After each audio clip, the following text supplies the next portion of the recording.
En MMA, c'est bizarre, mais il faut tout revoir. Bizarrement, on pourrait se dire, ouais, on a juste à bosser la lutte, mais pas du tout. Le MMA, c'est un sport à part. C'est-à-dire, en MMA, il faut bosser le MMA. C'est-à-dire qu'il faut revoir même son striking, il faut revoir ses coups de poing, ses coups de pied, il faut tout revoir, il faut s'adapter. Sa position, il faut la revoir. Son physique, sa condition physique, il faut la revoir. Et bien sûr, toutes les nouvelles disciplines, hein, la lutte, le jiu-jitsu brésilien, le grappling, faut tout réapprendre. Mais ce qui a été plus facile pour moi, bien sûr, ça va être la position, qui moi, elle était déjà un peu adaptée au MMA, ma boxe, où je m'adapte très très vite. Là, ensuite, ce qui a vraiment été très dur pour moi, c'est la lutte et la condition physique. Dans le passage lutte-boxe, c'est un autre monde. C'est un sport que j'affectionne particulièrement. Et c'est l'un des rares sports que je me suis dit, même après ma carrière, je continuerai, parce que, notamment la lutte, parce que c'est un sport que j'aime beaucoup. C'est que c'est un sport naturel. Ouais. C'est soutenant en plus. C'est vrai. La lutte, c'est un sport Exactement. naturel et ça travaille vraiment tout le corps, ça donne de la force naturelle. Et c'est un sport qu'on peut commencer dès le bas âge. Dès un bas âge, et c'est ça que j'aime. Avant les combats, mon rituel, ça va être d'être un peu avec la famille, Ouais. d'être avec les amis et surtout, très important, pas m'isoler. Ça, c'est un truc que je respecte vraiment à chaque combat, c'est pas m'isoler. D'être vraiment entouré. Et puis, juste avant le combat, bien sûr, là, je vais faire ma sieste. Et là, j'ai besoin de ce moment d'isolement où je visualise, où je switch, où je me mets en condition et je me dis, ça y est, c'est maintenant, c'est ce soir. Là, on est l'après-midi, ça sera ce soir, il faut se mettre en mode guerrier. Je n'écoute pas de musique, ça va trop m'isoler en fait. Ouais. Ceux qui font ça, même avant, quand j'écoutais un peu de musique, ça m'isolait trop et j'aimais pas faire ça avant les combats. Donc moi, avant les combats, je n'ai jamais écouté de musique. Je vais plutôt être avec les amis et plaisanter. C'est ça mon exutoire. J'aime blaguer, j'aime divertir, j'aime échanger avec les gens avant le combat, même juste avant le combat, aller dans la salle, prendre un bain d'ambiance un peu pour voir comment ça se passe, pour pas être surpris quoi. J'aime être au milieu des gens. Je pense à la défaite souvent, surtout quand je vais sur Twitter. Je pense beaucoup à la défaite quand je traîne sur Twitter. Mais la défaite, envisager la défaite, ça n'arrive pas. Maintenant, visualiser la défaite, ça m'aide beaucoup pour pouvoir gagner justement, pour pouvoir performer, pour pouvoir m'entraîner, me préparer dur. Je vais visualiser la défaite. Parce que c'est ce que je ne veux surtout pas vivre. Donc forcément, je vais visualiser. Il faut visualiser la victoire, il faut visualiser la défaite. Et quand tu as ça dans la tête, la victoire et la défaite, tu es dans un juste milieu qui fait que tu vas visualiser la chose que tu ne veux pas vivre et tu vas visualiser la chose que tu veux à tout prix vivre. Si la défaite fait en sorte qu'on se met une pression et ça crée une contre-performance, il ne faut pas le faire. C'est vraiment individuel la boxe, c'est-à-dire tout dépend du tempérament de l'athlète. Moi, le fait de visualiser la défaite, ça m'aide à performer. Certains, ça va les aider, ça va pas les aider, et au contraire, ils vont contre-performer. Moi, mettre de la musique, ça m'aide pas. Certains, ils vont mettre un casque dans les oreilles, ça va les aider à se concentrer. Donc c'est vraiment individuel, il faut trouver son truc. Mais il faut le trouver rapidement. Ouais. Si je gagne 1 million, déjà c'est $1 million, il y a les taxes, les impôts. Au final, c'est pas grand chose, 1 million. Première chose, déjà, je paye mon manager, parce que Marcel, tous les jours, il m'envoie des factures, ça me fait galère. Deuxièmement, non, j'économise, j'essaie de monter un projet qui va faire en sorte de me rapporter encore plus. Je les investis pour gagner plus, c'est la chose la plus intelligente à faire. Oui, beaucoup. Ah ouais, ça c'est vraiment. On parle souvent je connais plus l'expression, mais c'est un dream career, je crois, un rêve de carrière.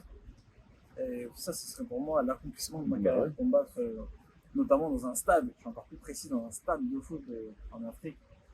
Ce serait pour moi, c'est un de mes rêves de carrière. Contre la Factory, non, j'ai rien.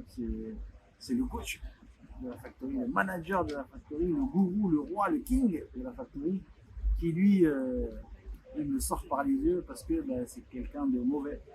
Donc forcément, les gens mauvais, j'apprécie pas trop. Vraiment, c'est pas une bonne personne. C'est pas une bonne personne et ceux qui l'ont côtoyé le savent. Ceux qui le côtoient commencent à le sentir, à le savoir. Et ceux qui l'ont pas encore côtoyé vont le savoir grâce à moi. Ouais, j'étais déjà comme ça à l'école. Ceux qui étaient au collège avec moi, au lycée, ça les fait rire, mais ils doivent rigoler encore plus parce qu'ils savent, parce qu'ils voient les gens surpris, mais eux, ils savent que j'étais déjà comme ça, déjà dès le début. Même ceux qui ont été là dans mes débuts en boxe, ils savent que j'étais déjà comme ça, même dans mes débuts en boxe, et ça les fait sourire. Mais non, ça fait partie de moi, ce côté un peu taquin, ce côté trash talker, ce côté humoriste, ça fait partie de moi, c'est ma personnalité. Je ne pourrais pas combattre ça. Ils ont signé Saïd Doumbé parce que c'est un personnage avant tout aussi.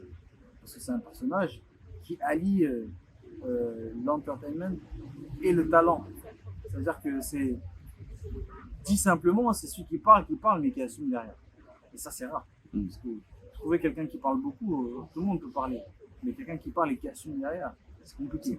Trouver quelqu'un qui assume, il y en a pas mal qui sont bons qui assument, mais qui ne savent pas parler forcément. Mais celui qui sait vendre et qui assume, c'est magnifique. Oui, bah oui. Ouais, tu sais que c'est dans ma catégorie. Si tu me dis est-ce que j'étais un Francis, ah non frère, il est trop lourd. Si j'étais poids lourd, j'étais un vrai Francis, oui, c'est sûr. Mais tous ceux qui sont dans ma catégorie, qui peuvent prétendre se retrouver en face de moi dans une cage, ça c'est sûr, avec le punch, je peux éteindre tout le monde, c'est sûr et certain. Ça, je suis vraiment, c'est même pas du trash talk, je le pense vraiment, que je peux éteindre tout le monde. Battre tout le monde, oui aussi, parce que je vois vraiment pas d'adversaire connu avec qui je me dirais ouais non là c'est mort. Il n'y en a aucun, vraiment aucun. Peur de Même personne. Francis, aujourd'hui, je me retrouve dans la cage contre lui, je me dirais pas c'est mort. Alors dis-toi, alors imagine les autres. C'est vrai? Ouais mais c'est filmé ça. Non, même Francis, demain je me retrouve dans la cage contre lui. Oui non mais certes, j'ai très peu de chances de gagner. Mais je prendrai pas de KO. Ça c'est sûr et certain. Ah, je suis confiant. Tu cours dans la cage. Non mais même... Non, mais là, même si je visualise le combat contre Francis, ça serait hyper dur, mais je pense que je gagnerais au point. Ah oui, je pense que je gagnerais au point. Parce qu'il ne me toucherait pas, tout simplement. J'aimerais pas voir John Jones contre Francis. Le combat ultime des poids lourds, le choc ultime du MMA en poids lourd. Oui, on aimerait voir ça. Et là, je sais que là, Francis, il a toutes ses chances. Parce que John Jones, certes, c'est John Jones, mais c'est John Jones en poids lourd.